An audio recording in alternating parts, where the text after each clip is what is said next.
obsessed with TLC and all the trashy reality TV. It's a recap.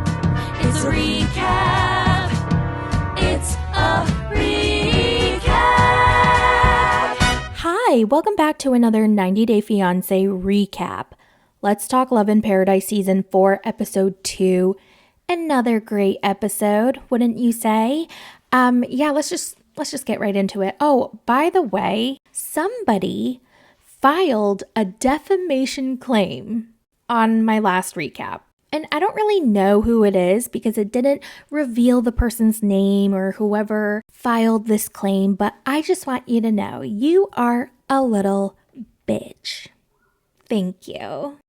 Well, without further ado, let's just jump right into the recap, starting with Creepy Kyle and Ani. So Creepy Kyle and Ani met at the airport, and she drives him to the Airbnb that he's staying at, and they're going to meet later for dinner. Now, according to him, he got his own place because he doesn't like sharing spaces or bathrooms with other people, but I personally thought he got his own place because she didn't want him at her house with her kid. But I don't know. Who am I? I wasn't there. So anyway, he goes inside the Airbnb. He looks around. He's like, all right, this is okay. I mean, it'll do. Okay. And he gets on the bed and he starts doing sit-ups and leg lifts because he needs to stay in shape.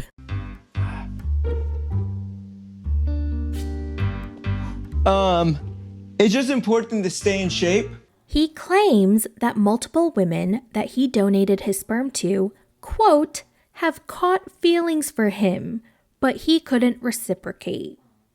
Yeah, sure.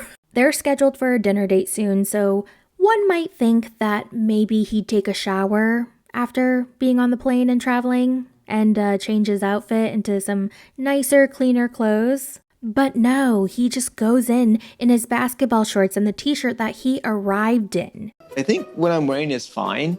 Like, sure, it's a nice restaurant, but I don't think it's a big deal. And he goes to the restaurant and he's just like, hey. And she's like, oh my God, you didn't change? That's kind of rude. And he's like, we don't do that in America. He says in his interview scene that Europeans are stuck in the olden times, how they want to dress up and look presentable. I mean, he's making all Americans look so bad. She sips on a glass of wine and he goes, oh my God, is that wine? You're losing points. I said you can't drink wine. Is that wine? Yeah. Oh, no, that's not good. I told you. There would be consequences for drinking. And she's like, are you serious? Like, I literally can't tell if you're joking or not. Honestly, I couldn't even tell if Kyle was joking or not, because when the food arrived, he was eating like an animal, shoving food into his mouth. Has he not eaten? Is he okay? Is he eating like that on purpose for the cameras? I really couldn't tell. I am shocked how Kyle is eating. He is slurping from the plate.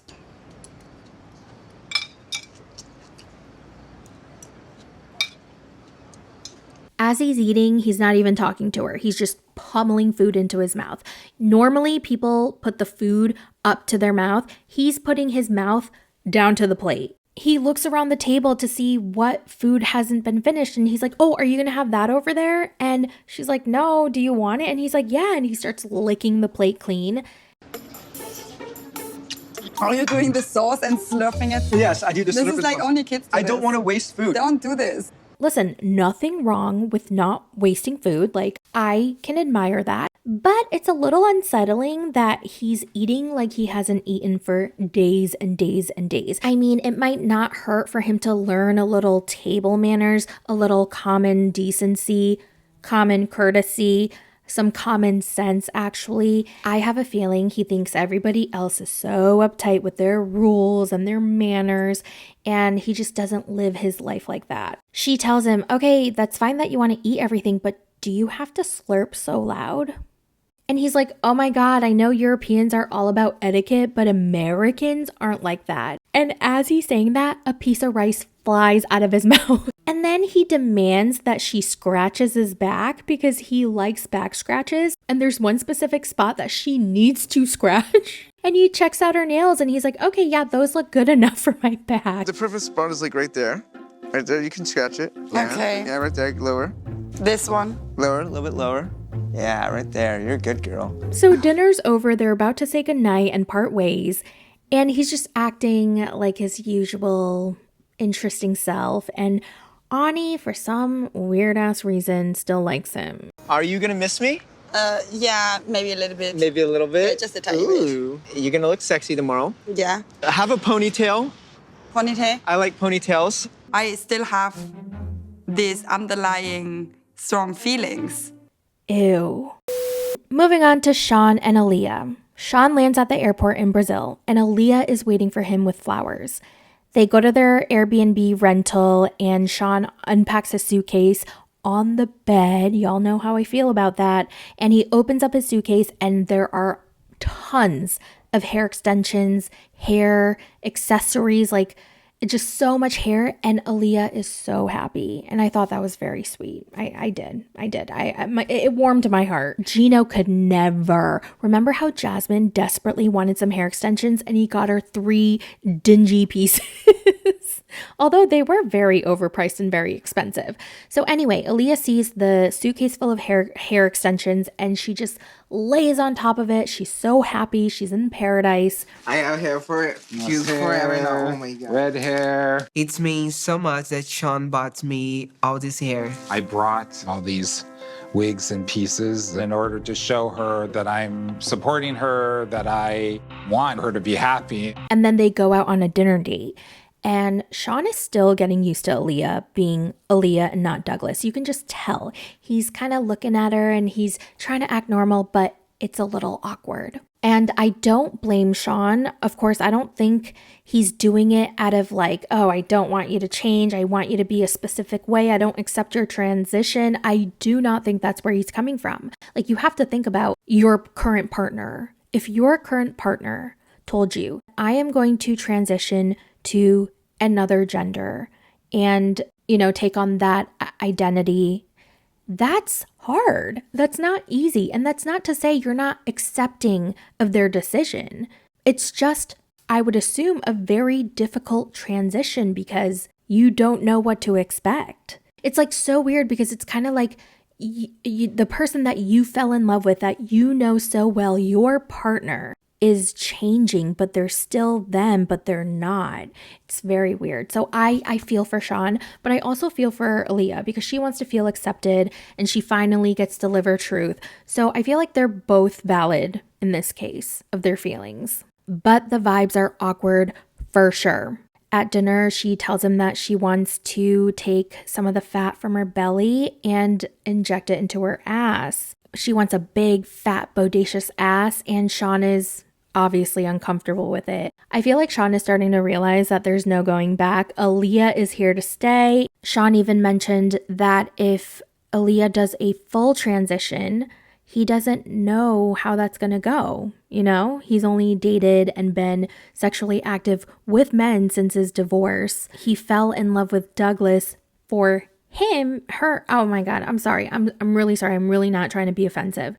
I'm worried about Aaliyah transforming herself to be more feminine. People might say, oh, well, you've been with men and you've been with women, so what's the difference? It's not about genitalia. There's more to it. I picked Douglas. I didn't pick Aaliyah. That's tough. I don't know. I'm confusing myself, but I think you guys know what I mean. Next, I want to talk about Alex and Adriano. So Alex is 30 years old. She's a family therapist in Dallas, and she's gorgeous. I mean, I could not stop staring at her face. She was so stunning, and she's so smart. She's got this really beautiful, therapeutic voice. We learned she loves to travel and alone. And her last travel was in Italy, and she went on a dating app while she was there, and that's where she met her boyfriend, Adriano. Unfortunately, she couldn't spend that much time with him. I think they spent a total of 10 days together, and they can't wait to see each other again. Now, there's a little problem in their relationship. Just a little problem, and that little problem is he wants threesomes with different women, and she doesn't want that. I just wish then she would be a little bit more into the threesome things. She was into it. She was like, yes, I would love to do that. But after a while, she started to say, I don't want have a threesome anymore. Like, I want a traditional relationship. She was like, I explored my sexuality with other women when I was in my 20s. And now that I'm in my 30s, I know who I am. I do not want to be in a sexual relationship with a woman. If anything, if we're going to do a threesome, then I want another man involved. But Adriano doesn't want that. He wants another woman. So Adriano, he's 33. He lives in Napoli, Italy. And I mean, come on, he's hot. He's really hot, but I don't care how hot a man is. I could never be with someone who was pushing me into having a threesome. And it's not just once. He wants to do it like every weekend with a different woman each time. Hell no. And Alex is visibly uncomfortable with this idea, but for some reason, she's like so in love with him that she thinks she can change his mind, or maybe she'll change her mind. And that made me sad. She is way too smart. She is way too pretty to be dealing with that. I don't want threesomes. This is not something I want at all. Bringing women into my relationship, and I acted upon those curiosities. I prefer men now. That's in the past, and I'm not doing that again. I'm going to assume the schmex is amazing, and Adriano does confirm that when he's at the hair salon with his friend, and he's getting his hair cut, his beard, I don't know, what do you call that, like touched up, and he tells his friend, man, I love Alex. I mean, I'm so in love with her, but I just wish she would have threesomes. And his friend is like, well, why are you stuck on this new girl you haven't even known for a long time? Like, there are plenty of other girls who will give you what you want. And Adriano's like, because I love her. And I'm like, okay, all right, well, if you love her that much, maybe you should accept that she doesn't want threesomes. And again, he only wants to add women, not men. So I feel like they should compromise, and one weekend they can add a woman, and then the next weekend they can add a man, so that they both get what they want. Last but not least, Luke and Meline. Oh my God, I've been waiting to talk about them. So Luke is in Colombia to see Meline, and he's very nervous because, he's broke now. He lives with his mother, and she doesn't know yet. And the last time he was in Colombia, he was rich, and now he's going broke. And honestly, I don't want to make fun of him because he seems very sweet, and I don't want to make fun of a nice guy. He didn't do anything wrong yet. Meline, she really annoys me. She really does. They're doing their interview, and she has a rolled up poster of them when they got engaged. It's a picture of them. And when they're filming their interview scene, she hits him with the poster multiple times. She just goes, bam, bam, bam, bam. I'm like, damn, is this bitch gonna stop? I'm so excited to see you. Give me a hug, love. And then she grabs the balloons and starts whacking him with it. Like, what is going on? I tell her about the stress, the anxiety, the debt. My balloon. That would annoy the shit out of me. Wait until she finds out that you're broke. Oh my God, she's gonna grab a bat or something. And also, what is this kiss? But knowing Madeleine, I don't think she'll react that way at all. What was that? I wish we didn't see that. Then they walk out of the airport, and then she grabs his head, playfully, but still kind of aggressive, and she just shakes his head. What is wrong with her? She's very aggressive and just, I don't know, it comes off super disrespectful, at least to me. I don't know about you guys and what you think. Let me know in the comments, but I just feel like she drags him and whips him around like a rag doll. She just abuses him, like does whatever she wants. Honestly, I was appalled by how hard she was hitting him with the poster. I'm so excited to see you. Of course it wasn't hard like she was trying to hurt him, but it was cringy. It was really cringy, and I felt bad for him, and I was like, dude, tell her to stop. Well, that's it for the recap. As always, let me know all your thoughts in the comments, and I will talk to you in the next one. Bye! It's a recap. It's a recap.